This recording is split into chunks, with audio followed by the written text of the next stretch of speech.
رمضان رمضان رمضان رمضان رمضان رمضان رمضان رمضان رمضان وہ سحری اور افطار، تسبیح و تحلیل، دن رات عبادت و ریاضت اور نیکی کا جذبہ، ماہ رمضان سے جڑی حسین یادیں عاشقان رمضان کے لیے کس قدر باعث تسکین ہوتی ہیں۔ وہ لمحات اگرچہ واپسی تو نہیں آ سکتے، لیکن مدنی چینل رمضان المبارک 1440 سنہ ہجری کی براہ راست نشریات کو نشر مقرر کے طور پر بنام رمضان کی پرکیف یادیں پیش کرنے کی سعادت حاصل کر رہا ہے۔ درود شریف کے فضائل پر مشتمل سلسلہ ہر درد کی دوا ہے، صلی علی محمد۔ میٹھے میٹھے اسلامی بھائیوں اور مدنی چینل کے ناظرین، مدنی چینل کا سلسلہ ہے ہر درد کی دوا ہے، صلی علی محمد۔ الحمدللہ اس سلسلے میں ہم بہت خوبصورت احادیث سنتے ہیں فضائل درود کے حوالے سے، اور بہت ہی شاندار ایمان افروز واقعات بھی سنتے ہیں۔ سلسلے میں شامل رہیں گے، شوق درود پاک اور بڑھتا چلا جائے گا، اور پھر الحمدللہ ہم کوشش کرتے ہیں کہ سلسلے کے اختتام پر آپ کو کوئی ایسا درود پاک بھی بتایا جائے کہ جس سے آپ کو ایک خاص فضیلت حاصل ہو جائے۔ مختصر سلسلہ ہوگا، توجہ کے ساتھ، ادب کے ساتھ اس سلسلے میں شامل ہو جائیں۔ حضرت انس رضی اللہ تعالیٰ عنہ نبی پاک صلی اللہ تعالی علیہ وسلم سے روایت کرتے ہیں کہ آپ علیہ الصلوۃ والسلام نے ارشاد فرمایا، ما من عبدین متحابین فی اللہ یستقبل احدہما صاحبہ فیصافحہ ویصلی علی النبی صلی اللہ علیہ وسلم الا لم يتفرق حتى تغفر ذنوبهما ما تقدم منها وما تأخر۔ سبحان اللہ، اللہ عز و جل کی خاطر محبت کرنے والے دو مسلمان آپس میں ملتے ہیں اور باہم مصافحہ کرتے ہیں اور نبی کریم علیہ الصلوۃ والسلام پر درود بھیجتے ہیں، تو اللہ عز و جل ان کے جدا ہونے سے پہلے اگلے پچھلے گناہ معاف کر دیتا ہے۔ سبحان اللہ، سبحان اللہ۔ ہم روزانہ ہی شاید بہت سارے لوگوں سے ملتے ہیں، اگر یہ وظیفہ، یہ انداز اختیار کر لیں کہ محبت کرنے والے، پیار سے محبت سے ملنے والے دو مسلمان جب آپس میں ملیں بھائی چارگی کے ساتھ، تو سلام کرنے کے بعد مصافحہ کریں اور پیارے آقا علیہ الصلوۃ والسلام پر درود پاک پڑھیں۔ سبحان اللہ، کتنی دیر لگتی ہے، مگر اب دونوں کے ہاتھ جدا ہونے سے پہلے اللہ تعالیٰ دونوں کے اگلے پچھلے گناہ معاف فرما دیتا ہے۔ پھر کیوں نہ ہم درود پاک کی کثرت کریں، اور پھر کیوں نہ کہیں ہر درد کی دوا ہے، صلی علی محمد۔ سبحان اللہ۔ گھریلو مسائل کی نشاندہی اور اس کے حل پر مبنی سلسلہ گھریلو مسائل اور ان کا حل، آئیے دیکھتے ہیں۔ گھریلو مسائل اور ان کا حل۔ آج کا موضوع ہے باپ کا کردار۔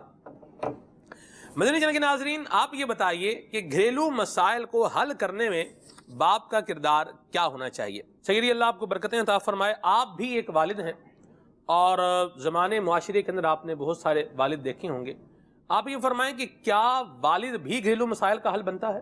اتنا یہ کلوز ٹاپک ہے اور میں سمجھتا ہوں کہ بہت ہی امپورٹنٹ ٹاپک ہے، اس میں باریک لائنیں بہت ہیں، ڈر لگتا رہے گا کہ کیا کرنا چاہیے، کیونکہ میں یہ دیکھ رہا ہوں کہ گھر میں اگر کوئی والد ہے تو وہ والد ہو سکتا ہے کہ بیک وقت وہ باپ بھی ہو، ایک ہی وقت میں وہ والد بھی ہو، اسی گھر میں بطور سسر بھی ہو، اسی گھر میں بطور دادا بھی ہو، اور اس نے اسی گھر میں بطور نانا بھی ہو، اور بطور بیٹا بھی ہو، بطور بیٹا بھی ہو۔ یہ بھی آپ نے اچھی توجہ دلائی جی۔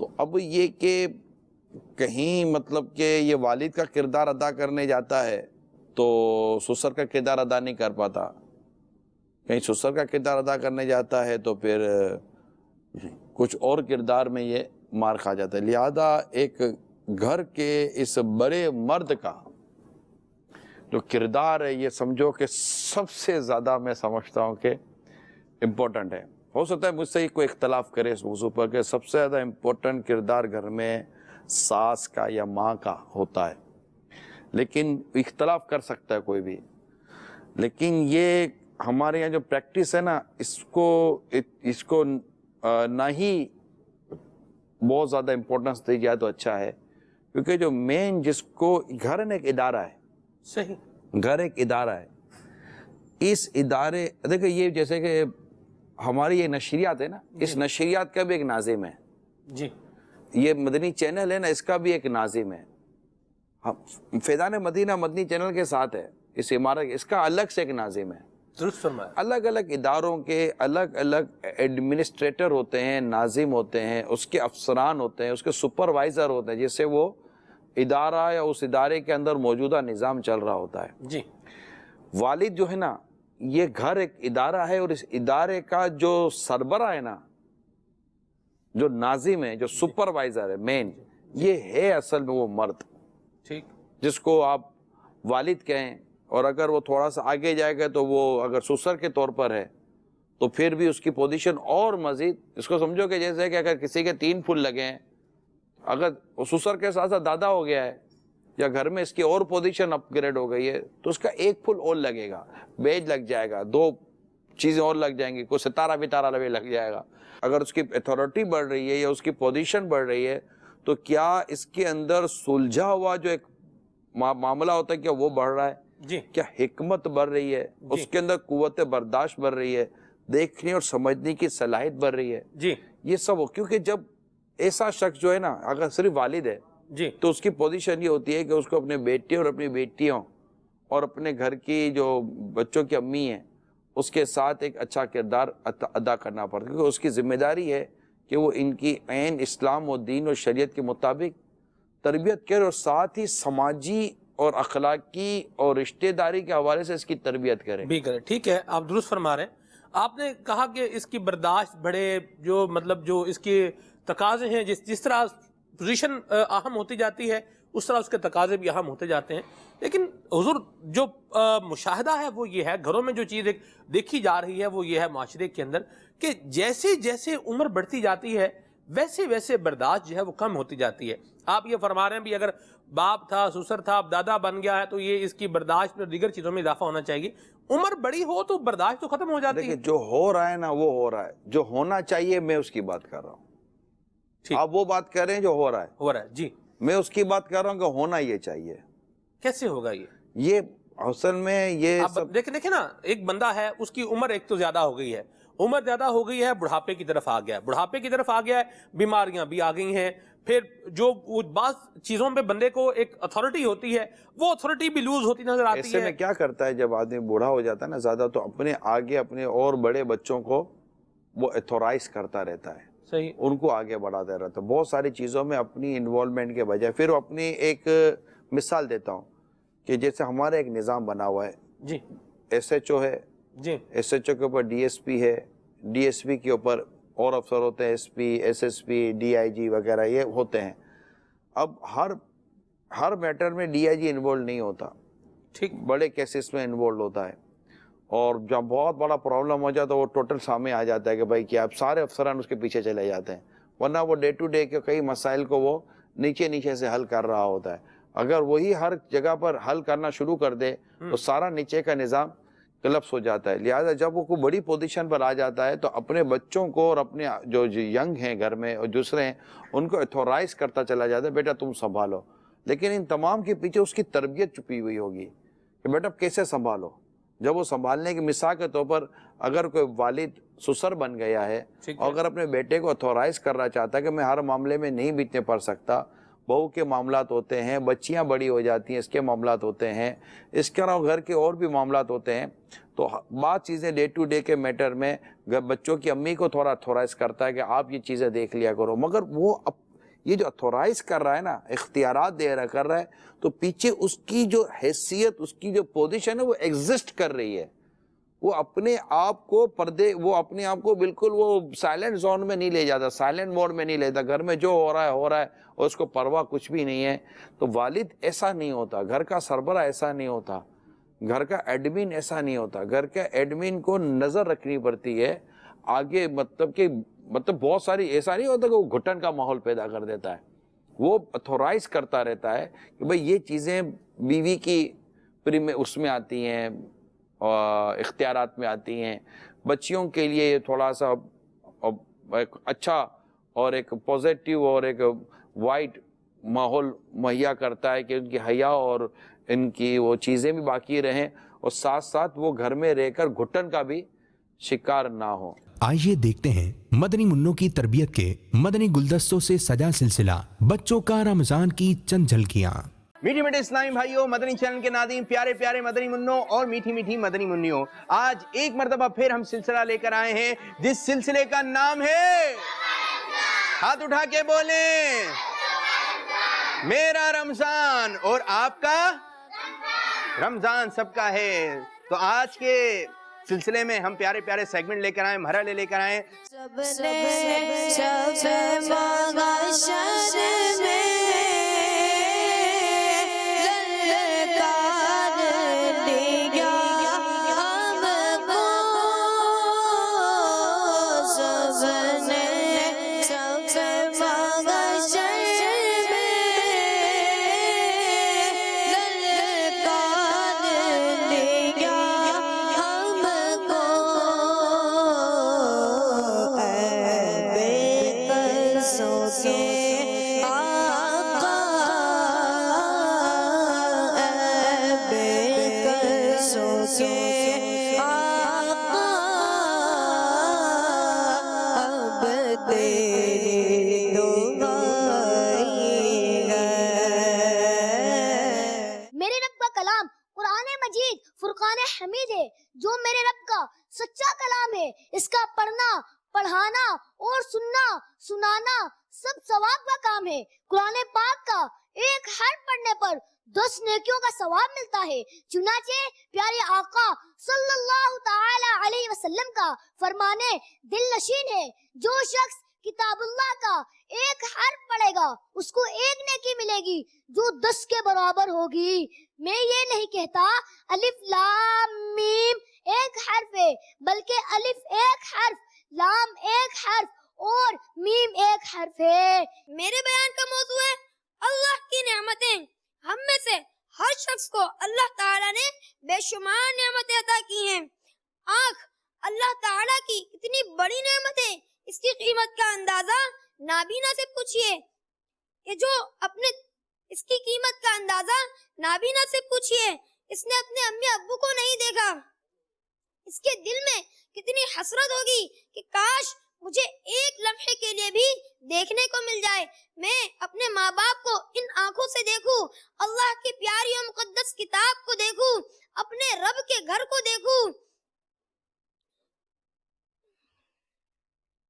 اس کے پیارے حبیب صلی اللہ تعالی علیہ وسلم کے روضہ انور کو دیکھوں، سبز گنبد کو دیکھوں۔ اللہ تعالیٰ کا شکر ہے کہ اس نے ہمیں دیکھنے والی آنکھیں عطا فرمائی۔ آج میرے بیان کا موضوع ہے ہر کام بسم اللہ سے شروع کریں۔ پیارے آقا صلی اللہ تعالی علیہ وآلہ وسلم نے ارشاد فرمایا، جو بھی اہم کام بسم اللہ الرحمن الرحیم کے ساتھ نہیں شروع کیا جاتا وہ ادھورا رہ جاتا ہے۔ بسم اللہ الرحمن الرحیم قرآن مجید کی کنجی ہے، ہر دینی اور دنیاوی جائز کام کی کنجی ہے۔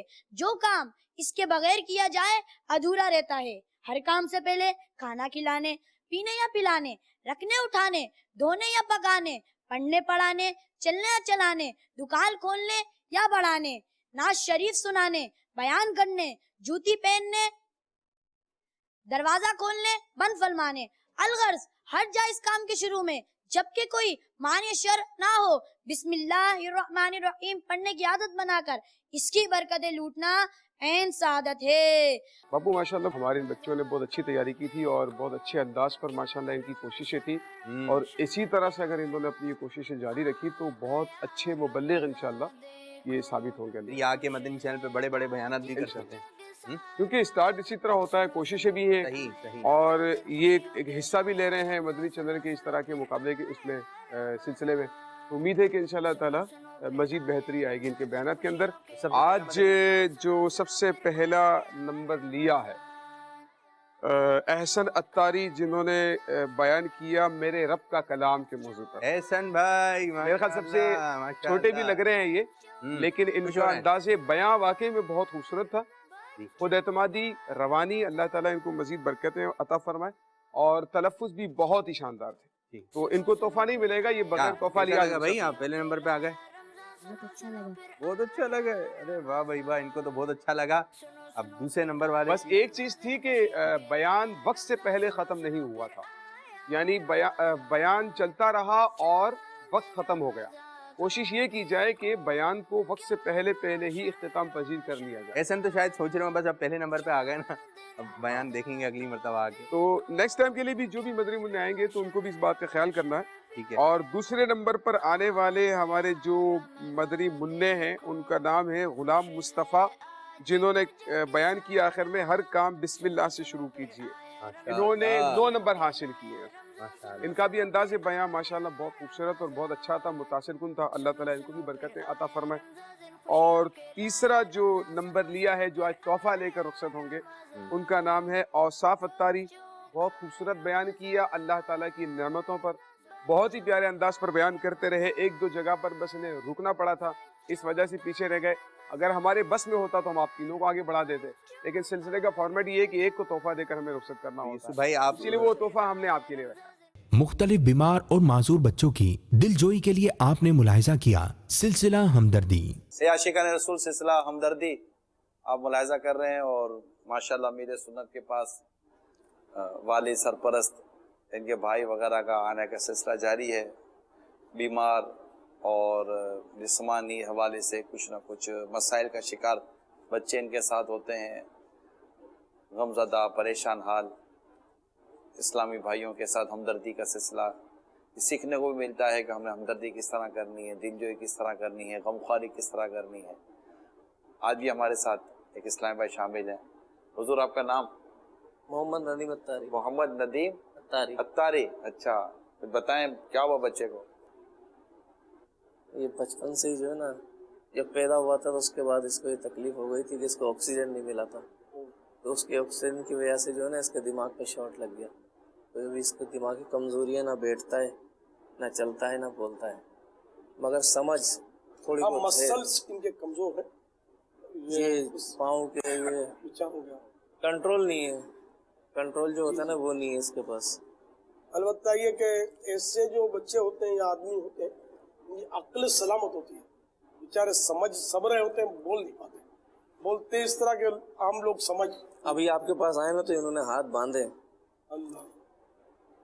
ایج کتنی ہے؟ 7 سال ہے پاپا جی. ابھی پھر باندھنے کی کوشش کریں. ہاں نہیں ندیم بھائی بات کرتے ہیں؟ یہ نہیں کچھ بھی نہیں بول رہے، سن لیتے ہیں. جی جی. نام بتاؤ. نام کچھ بولو گے؟ اللہ اللہ بولو بولو. اللہ اللہ بولے. اللہ اللہ اللہ. کوشش کر رہے ہیں.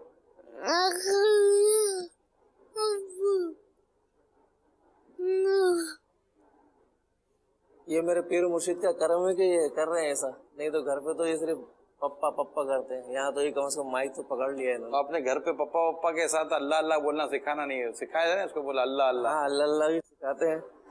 باقی جب مدنی چینل دیکھتا ہے نا تو پاپا کو پیار کرتے رہتا ہے. ایسا کیسے؟ یہ دیکھا ابھی بھی کر رہا ہے پاپا کو پیار. کیا نام ہے؟ محمد کفیل اتاری. محمد کفیل.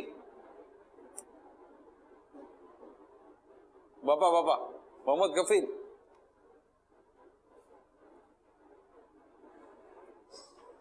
میری بہت تمنا تھی کہ پیر و مرشد سے اس کی ملاقات ہو، آج وہ میری تمنا پوری ہو گئی. انشاءاللہ اللہ نے چاہ تو کرم بھی ہوگا. نام کیا بتایا آپ نے آپ کا؟ جی میرا ندیم اتاری. ندیم. آپ کا نام بیٹے؟ محمد کیف اتاری. کیف. کفیل اتاری. جی ماشاءاللہ. سن رہے ہیں، سمجھ بھی رہے ہیں.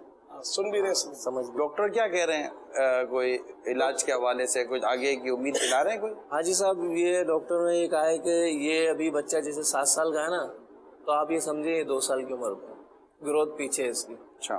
اس کا دماغی مسئلہ ہے اور اس کی کوئی دوائی بھی وغیرہ مقصد انہوں نے کوئی مخصوص نہیں کی ہوئی. اس کو دوائی پلاتے رہے کہ بولے اس کو دوائی کی بھی ضرورت نہیں ہے، اللہ چاہے گا تو انشاءاللہ یہ خود ہی صحیح ہو جائے گا.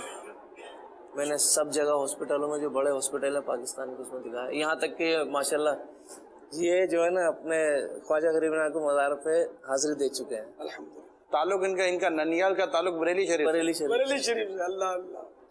ماشاءاللہ.